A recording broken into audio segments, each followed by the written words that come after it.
ونستغفره ونعوذ بالله من شرور أنفسنا ومن سيئات أعمالنا من يهده الله فلا مضل له ومن يضلل فلا هادي له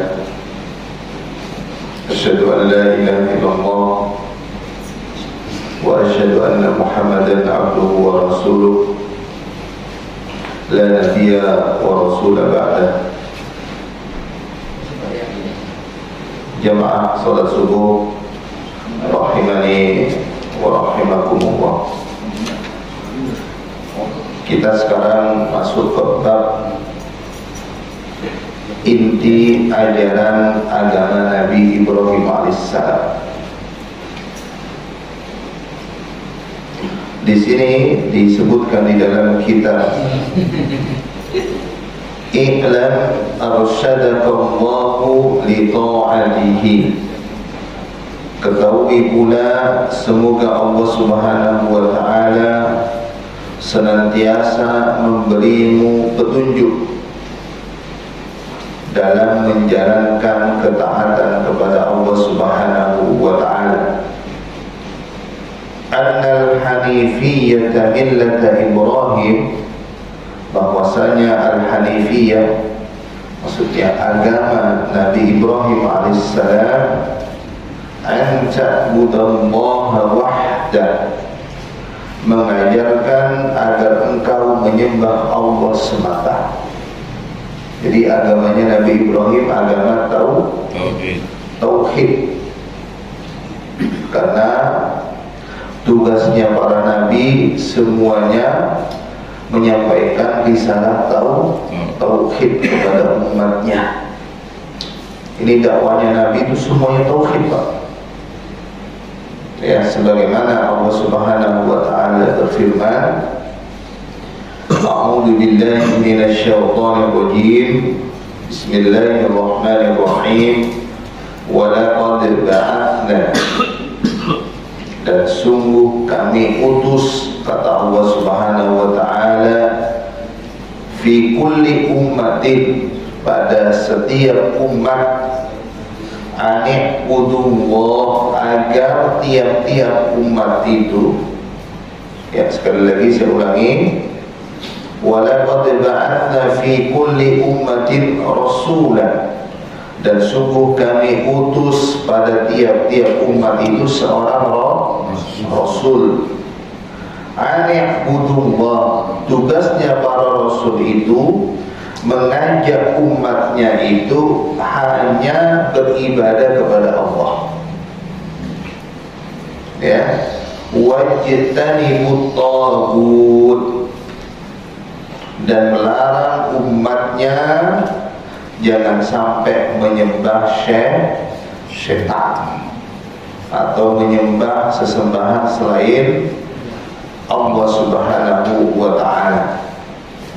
Tentunya karena tugasnya para nabi dan para rasul itu adalah mengajak umatnya kepada tauhid, kita pun harus demikian.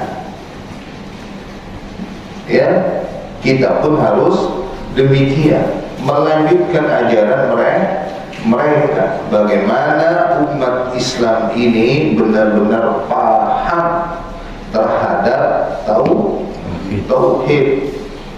Apalagi sekarang lagi ngetop antara dukun mirah. Pernah dengar Bapak? Iya, Gus Samsudin. Ya, dukun mirah dan Gus Samsudin lagi berantem. Kata si Gus Samsudin, ini sudah masuk ke wilayah saya nih, jangan-jangan job saya nanti hilang, berkurang aja. Dukun kok takut jobnya hilang? Katanya dia bisa ya mendatangkan ya rezeki, mendatangkan manfaat. Tapi kok dukun-dukun pada kesepian job sekarang. Ini kan lagi viral, ini kan begitu Pak ya. Yang anehnya apa? Banyak umat Islam yang masih percaya hal-hal yang seperti itu gitu. Inilah ya karena minimnya akidah. Gimana coba? Kita percaya kepada makhluk, padahal dia sama seperti kita, sama-sama makhluk. Ya seharusnya kita bukan percaya kepada makhluk, tapi kita percaya kepada Khalik. Siapa Khalik itu? Allah Subhanahu wa Ta'ala yang menciptakan kita. Jadi sekali lagi, agamanya Nabi Ibrahim ini mengajarkan agar kita hanya menyembah Allah semata. Dan ternyata Bapak Ibu sekalian, dakwah ini Nabi Ibrahim, dakwah tauhid ini Nabi Ibrahim sampaikan kepada siapa terlebih dahulu? Kepada bapaknya. Coba, sekali lagi saya pernah menyampaikan bahwa dakwah tauhid ini konsekuensinya atau risikonya lebih besar daripada dakwah hanya mengajarkan fikih tentang masalah sholat. Ya, tidak terlalu berisiko besar. Coba kalau saya ceramah seperti ini, ya jamaahnya semuanya rukun, tersinggung nggak? Tersinggung. Jadi seperti itu Pak. Jadi dakwah tauhid ini risikonya besar. Makanya di sini ya Nabi Ibrahim berkata kepada bapaknya, ya berkata kepada bapaknya, bapak bisa dilihat yang bawa Al-Quran mushaf, buka Quran surat Maryam. Silakan Pak yang bawa mushaf, buka Quran surat Maryam ayat 41 sampai 48. Jadi kalau ngaji itu Pak harus megang mushaf biar Bapak mengetahui dalilnya. Ya. Di situ Allah Subhanahu wa Ta'ala berfirman, "Id qala li abihi ya abati." Tatkala Ibrahim berkata kepada ayahnya, ya, panggilan bapak itu dalam Al-Quran abati, abati. Kalau panggilan bapak kepada anak, ya bunai, ya bunayya. Kata Nabi Ibrahim alaihissalam, tatkala dia berkata kepada bapaknya, lima ta'budu ma la yasma'u wa la yubsiru wa la yughni anka syai'a. Wahai bapakku, kata Nabi Ibrahim alaihissalam, menyampaikan dulu kepada bapaknya, mengapa engkau menyembah sesuatu yang tidak bisa mendengar? Mengapa engkau menyembah sesuatu yang tidak bisa melihat? Ya, dan kenapa engkau menyembah sesuatu yang tidak dapat menolongmu sedikit pun? Ya, karena bapaknya Nabi Ibrahim menyembah apa? Berhala. Yang lebih parahnya lagi, berhala yang disembah itu yang membuatnya siapa? Bapaknya sendiri. Coba, gimana Pak? Logikanya Pak? Masuk akal Pak? Jadi pekerjaannya bapaknya Nabi Ibrahim itu pembuat berhala. Jadi dia buat berhala Pak. Habis itu berhala yang dibuat oleh dia itu kemudian dia sembah. Nah, ya. Maka Nabi Ibrahim berkata lagi kepada ayahnya, ya abati la ta'budu syaitan. Wahai ayahku, jangan engkau menyembah syaitan. Inna syaitana kana lirrahmani asiyya. Ya, sesungguhnya setan itu durhaka kepada Tuhan yang Maha Pemurah. Ini nasihat yang kedua yang Nabi Ibrahim sampaikan kepada bapak. Nasihat yang ketiga, Nabi Ibrahim juga menyampaikan kepada ayahnya, ya abati, wahai ayahku, inni akhafu an yamassaka adzabun minar rahman fakana syaitani waliya. Wahai bapakku, aku khawatir, kata Nabi Ibrahim alaihissalam, bahwa kamu akan ditimpa azab dari Tuhan yang Maha Pemurah, ya, maka kamu menjadi kawan syaitan. Ketika Nabi Ibrahim menyampaikan kepada bapaknya 3 nasihat ini, apa jawaban daripada bapaknya, Pak? Bapaknya berkata, ya, qala araghibun anta an alihati ya Ibrahim, la in lam tantahi la arjumannaka wahjurni maliya. Apa kata bapaknya? Bencikah kamu kepada Tuhan-Tuhanku ya Ibrahim? Nah ini bapaknya sudah mulai melawan. Kamu benci kepada Tuhan-Tuhanku ya Ibrahim? Jika kamu tidak berhenti, kata bapaknya, menghina Tuhan-Tuhanku, la arjumanna, niscaya kamu akan kurajam. Coba, ini dakwah tauhid, Pak. Konsekuensinya besar. Bapak tahu rajam tahu. Jadi dikubur hanya disisain kepalanya, kemudian dilempar pakai batu sampai orang itu meninggal dunia. Itu namanya rajam. Coba, berarti ayahnya sudah tidak mengenal lagi siapa anaknya. Kalau kamu maksa Ibrahim menghina Tuhan-Tuhanku, kata bapaknya, maka aku akan rajam engkau, maka aku akan bunuh engkau, ya. Maka ayahnya berkata kepada Nabi Ibrahim yang lebih menyedihkan, apa? Dan tinggalkanlah aku buat waktu yang lama. Kamu jangan ngakui saya bapak, tinggalkan saya. Coba, Pak, konsekuensinya besar, dakwah tauhid ini besar. Jadi kalau ada bapak mengajak orang untuk bertauhid yang benar, siap-siap bapak dibenci. Apalagi bapak mengajak kepada keluarga sendiri. Ya kan, banyak orang yang misalnya pindah agama, misalnya kan, langsung orang tuanya bilang, nggak apa-apa kamu pindah agama, tapi kamu keluar dari rumah jangan membawa harta sedikit.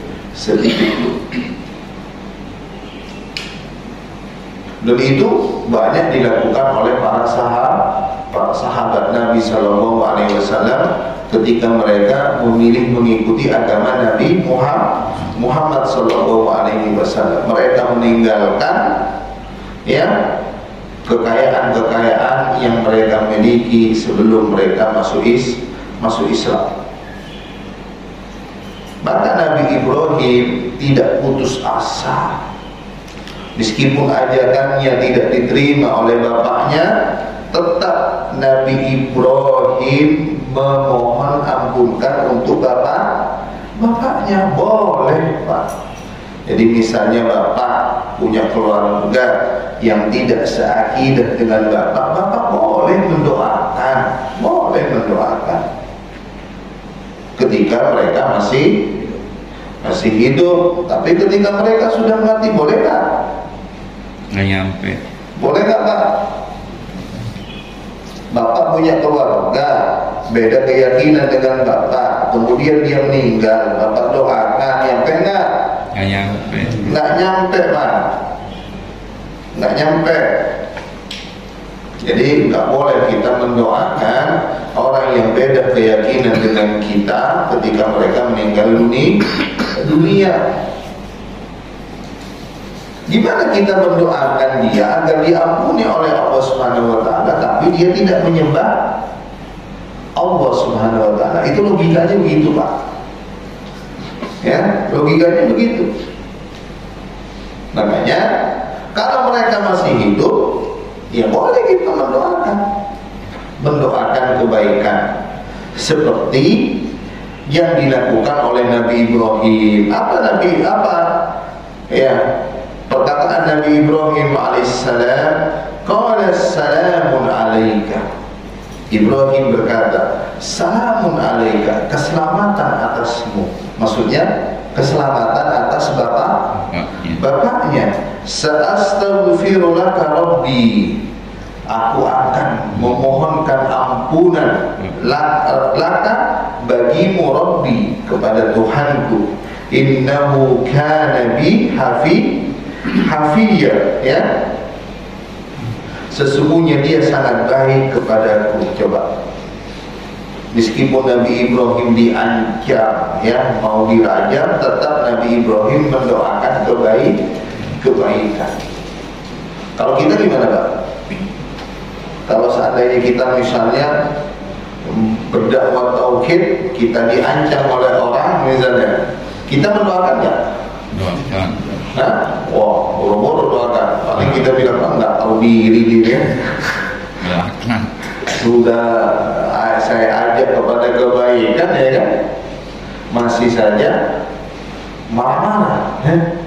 Didoakan, Pak, didoakan. Ya, jangan sampai kita tidak mendoakan mereka. Ini yang pertama. Yang kedua, ajaran daripada agama Nabi Ibrahim apa? Mukhlishan lahuddin, mengikhlaskan agamamu hanya untuk dia saja. Ketika dia menjalankan agama, ya ikhlas karena Allah. Bapak ibadah tidak ikhlas, diterima nggak ibadah? Tidak diterima. Ikhlas itu syarat pertama ya diterimanya ibadah seseorang. Yang kedua apa, Pak, syarat diterimanya ibadah? Apa yang kedua? Yang kedua ittiba Rasul, mengikuti tuntunan Rasul. Jadi Bapak sholat ini ngikutin siapa? Ngikutin Rasul. Makanya kata Nabi Muhammad SAW, sallu kama ra'aitumuni usalli, salatlah kalian sebagaimana kalian melihatku salat. Ya, kayak kita takbir, ruku, sujud, itu mencontoh siapa, Pak? Mencontoh Rasulullah sallallahu alaihi wasallam. Ya. Jadi harus ikhlas di dalam beribadah kepada Allah Subhanahu wa taala. Wa bidzalika amara Allahu jami'an nas. Ya, Allah juga perintahkan kepada seluruh manusia, ya, untuk menjalankannya, ya, dan untuk tujuan itu pula wa khalaqahum laha, dia menciptakan mereka. Jadi Allah Subhanahu wa taala menciptakan manusia itu ada tujuannya, ada maksudnya. Maksudnya apa? Ya kita hanya beribadah kepada Allah Subhanahu wa taala, sebagaimana Allah Subhanahu wa taala berfirman, "Wa ma khalaqtul jinna wal insa illa liya'budun." Dan tidaklah aku ciptakan jin dan manusia melainkan mereka semuanya menyembahku. Menyembahku, kata Allah Subhanahu wa taala. Jadi pada suatu ketika Rasulullah sallallahu alaihi wasallam dibonceng oleh Mu'adz bin Jabal, sahabat Nabi, dibonceng, ya, menggunakan apa? Keledai. Nabi bertanya kepada Mu'adz, "Ya Mu'adz, apa hak Allah kepada hambanya dan apa hak hamba terhadap Allah?" Jadi karena Mu'adz di sini tidak paham apa yang ditanyakan oleh Rasulullah SAW, dia menjawab, Allahu wa rasuluhu a'lam. Allah dan Rasulnya yang maha mengetahui. Jadi kalau Bapak ditanya tentang urusan agama, kalau Bapak tidak bisa menjawab apa? Allahu wa rasuluhu a'lam. Jadi nggak kayak kita ditanya tentang agama nggak bisa jawab karena gengsi, akhirnya apa? Nggak jawabannya kan? Ngawur. Ya, ngawur. Kemarin dukunnya itu juga salah jawab dia salah menerjemahkan. Surat An-Nas. Alladzi yuwaswisu fi sudurin nas. Dia terjemahkan apa? Ya, Allah menciptakan jin dan manusia untuk beribadah kepada Allah. Inilah tanda-tanda kiamat sudah dekat. Enggak ngerti Al-Qur'an, enggak paham tentang makna Al-Qur'an, berani menerjemahkan. Nah, ini lagi viral sekarang, Pak. Jadi kalau Bapak sekarang punya HP ini mungkin buka langsung muncul gitu. Karena saking viralnya. Nah, jadi makin dikerjain, Mas. sama netizen. Oh, Ustaz kok bisa nggak tahu begitu? Ya saya kan lagi dulu ceritanya di pos satpam. Dia jadi satpamnya bilang, Ustaz udah tahu belum dukun nira sama dukun itu? Nggak ngerti saya. Akhirnya ditunjukin sama mereka, ini Ustaz lagi viral ini. Oh, kesempatan besok ngisi tauhid nih. Ya harus sampaikan kan begitu, Pak. Ya nggak boleh ilmu itu, ya dakwah itu disembunyikan. Jadi Mu'ad menjawab, tidak tahu. Yang tahu hanyalah Allah dan Rasulnya. Maka Rasulullah SAW menjawab kepada Mu'ad, ya Mu'ad, hak hamba terhadap Allah itu anta'buduhu wa la tusyriku bihi syai'an. Ini kata Rasulullah, Mu'ad, hak hamba terhadap Allah agar hamba itu hanya menyembahnya dan jangan pernah seorang hamba itu menyekutukan Allah dengan sesuatu pun. Itu aja. Itu hak hamba terhadap siapa, Pak? Terhadap Allah. Jadi Bapak itu hanya beribadah kepada Allah dan jangan pernah menyekutukan Allah. Itu aja sudah hak kita sebagai seorang hamba. Kalau hak ini kita jalankan dengan baik, maka Allah pun memberikan haknya kepada kita. Apa hak Allah kepada kita? Allah tidak akan menyiksa kita dan Allah tidak akan memasukkan kita ke dalam neraka. Asalkan Bapak benar-benar beribadah hanya kepada Allah dan jangan pernah menyekutukan Allah. Tapi kalau Bapak menyekutukan Allah, maka Allah akan memberikan kepada kita tempat, yaitu neraka jahanam. Dan bahkan Bapak coba yang megang Al-Quran, dibuka surat Az-Zumar, surat ke-39 ayat 65.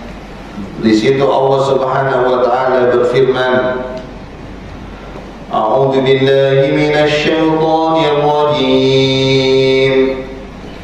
Wa laqad uhiya ilaika wa ilal ladzina min qablik.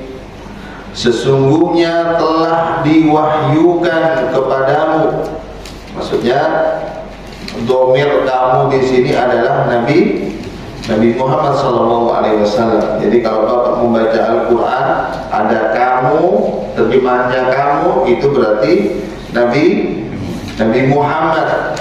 Dan sesungguhnya telah diwahyukan kepadamu Muhammad, wa ilal ladzina min qablika, dan kepada nabi-nabi sebelummu. Apa kata Allah Subhanahu wa taala?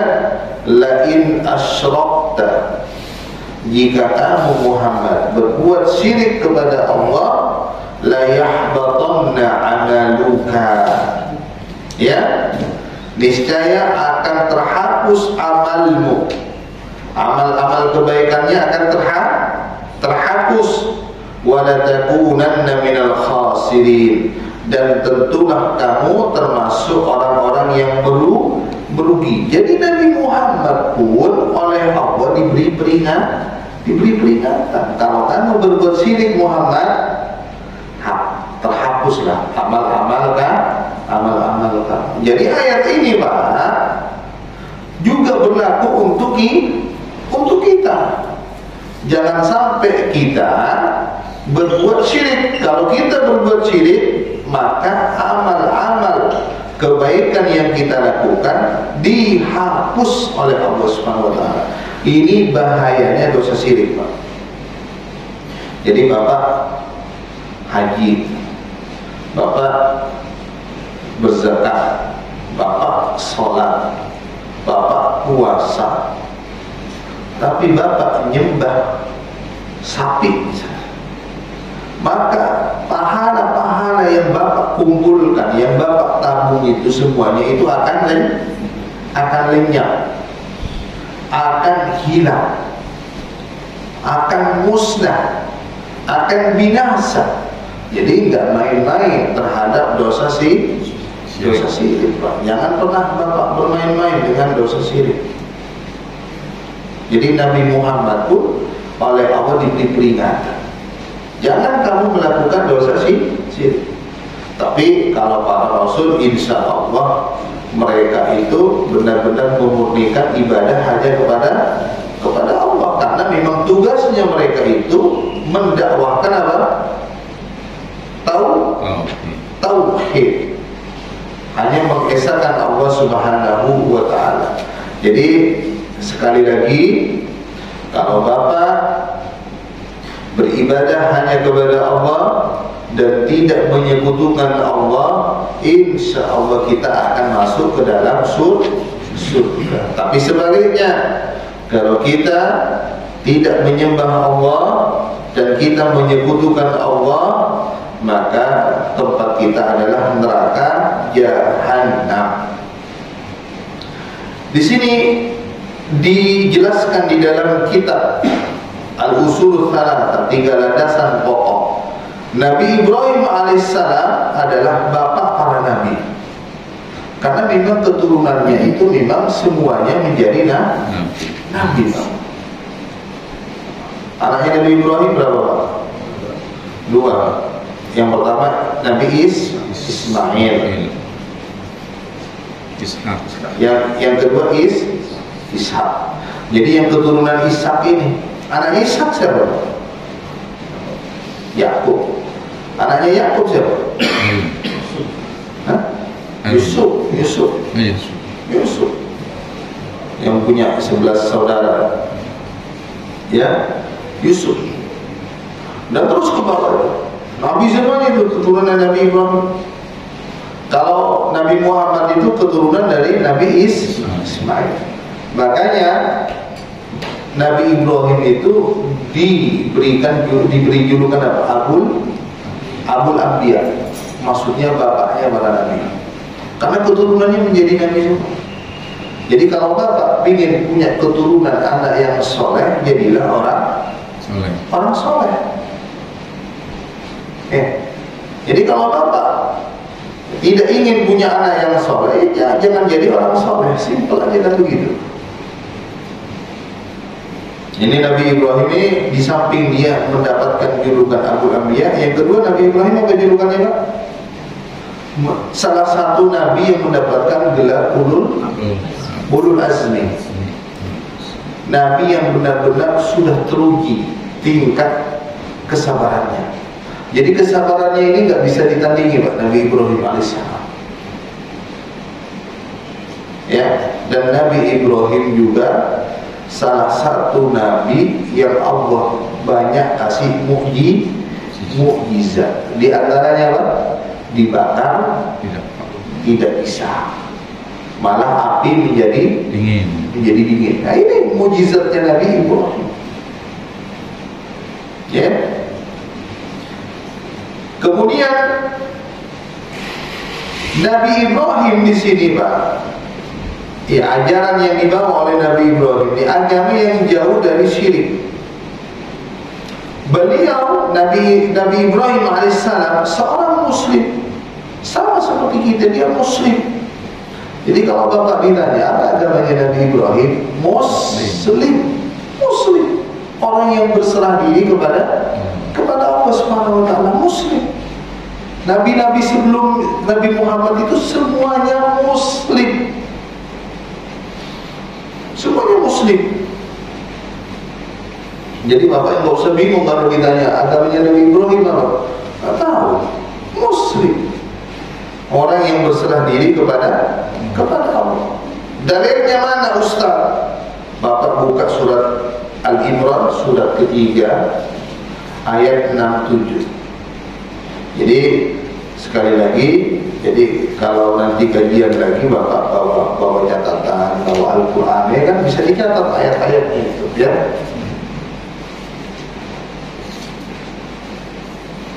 Dalilnya surat Al-Imran, surat ketiga, ayat 67. Allah berfirman, "Ma kana Ibrahim Yahudiyyan wala Nasraniyya." Kata Allah, Ibrahim bukan seorang Yahudi dan bukan pula seorang Nasrani. Ini Allah yang mengatakan. Jadi Ibrahim itu, Pak, bukan Yahudi dan bukan Nasrani.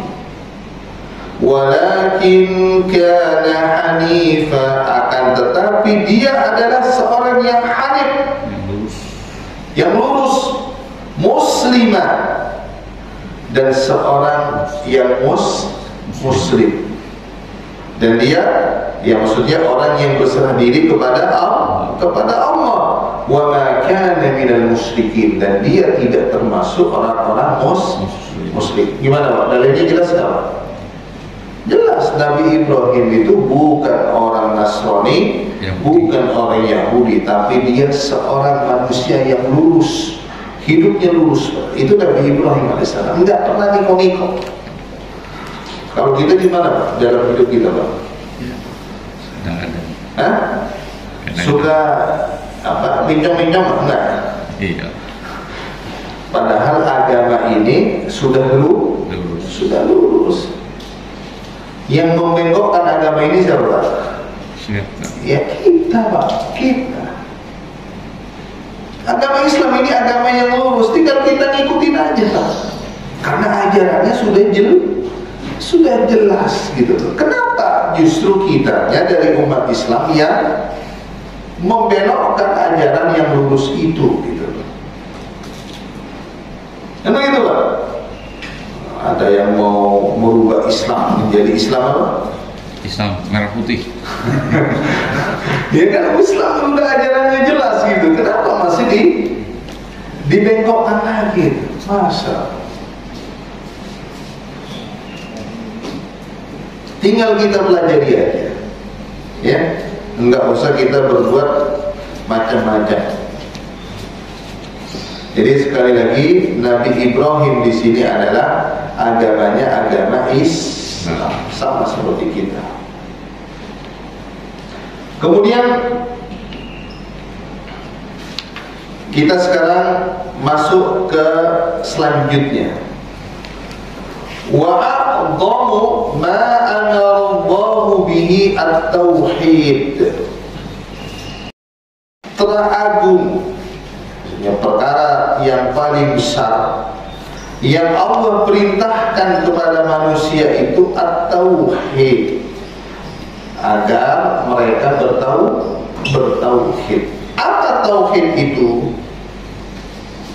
Tauhid itu di sini adalah ifradullahi bil ibadah, mengesahkan Allah dalam beribadah. Ini namanya tauhid, Pak. Jadi beribadah hanya mengesahkan Allah. Maksudnya mengesahkan Allah dalam beribadah. Wa a'dhamu ma naha anhu asyirk. Sedangkan perkara terbesar yang Allah larang kepada manusia itu adalah syirik. Ya, wa huwa da'watu ghairi ma'ah. Ya, karena syirik itu menyembah yang selain Allah. Syirik itu menyembah selain Allah. Maka ayatnya di sini wa'budullah, dan hendaklah ya mereka, maksudnya manusia itu semuanya menyembah Allah, wala tusriku bihi syai'a, dan janganlah mereka menyekutukan Allah dengan sesuatu pun. Jadi kalau Bapak membaca Al-Quran itu banyak sekali ayat wa'budullah wala tusriku bihi syai'a. Ini ayat yang selalu Allah rangkai, yang selalu Allah sandingkan. Ya, tidak pernah Allah pisahkan. Seperti kayak Bapak itu membaca Al-Quran misalnya wa aqimus shalah wa atuz zakah. Ini ayat yang enggak bisa dipisah. Sama seperti wa'budullah wala tusriku bihi syai'a. Ayat yang selalu serangkai di sini. Menyembah Allah, jangan sekutukan Allah. Berarti ini menunjukkan bahwa memang kita ini diperintahkan ya beribadah hanya kepada Allah.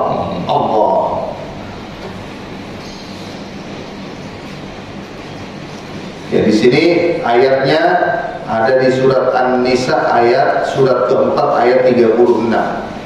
Ini kalau Bapak ya pingin membaca ayatnya secara lengkap.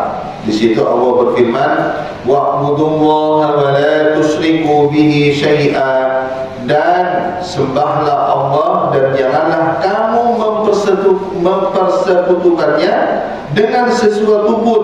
Ini perintah yang pertama. Yang kedua, wabil walidaini ihsana, diperintahkan bagi kita juga untuk berbuat baik kepada kedua orang tua.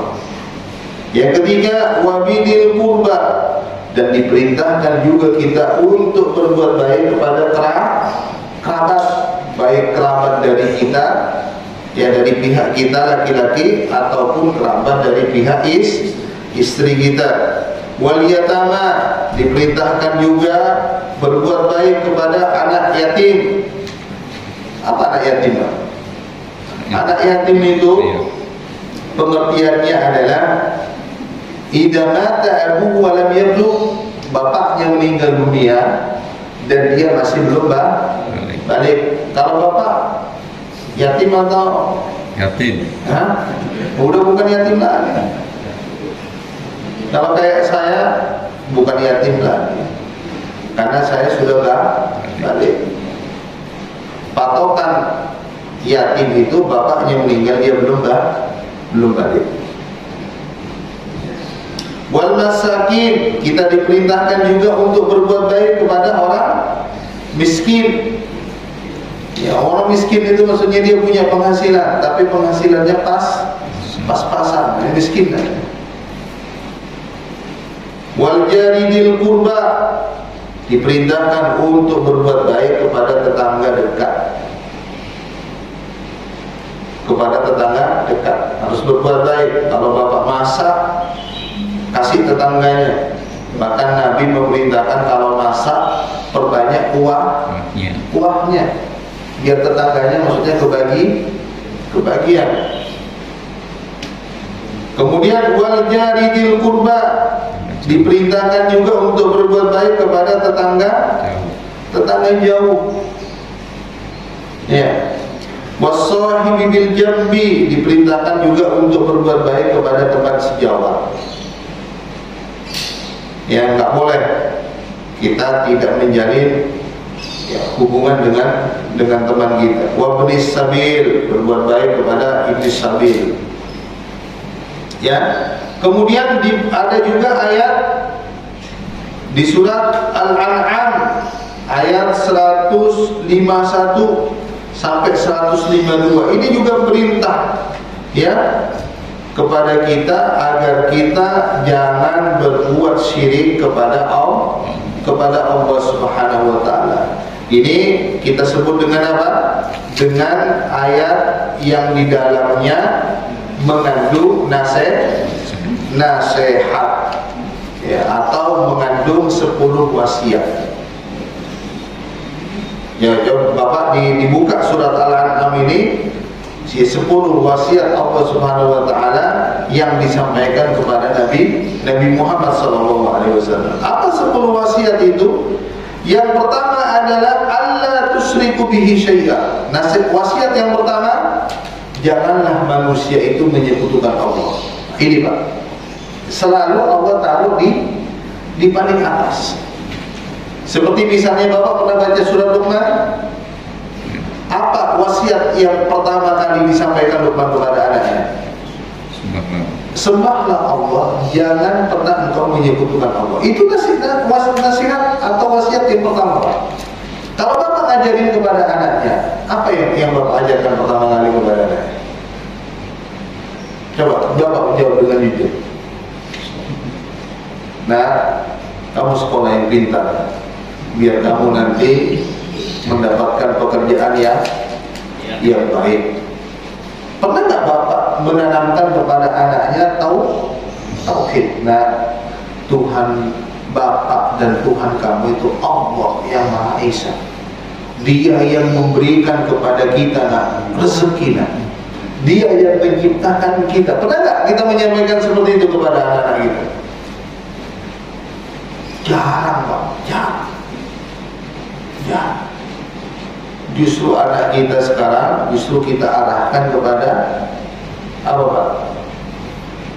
Dunia. Kepada dunia. Padahal yang memberikan dunia itu kepada kita siapa Pak? Allah. Seharusnya kita kenalkan anak kita dulu kepada Allah. Kepada Allah dulu. Ini yang penting Pak.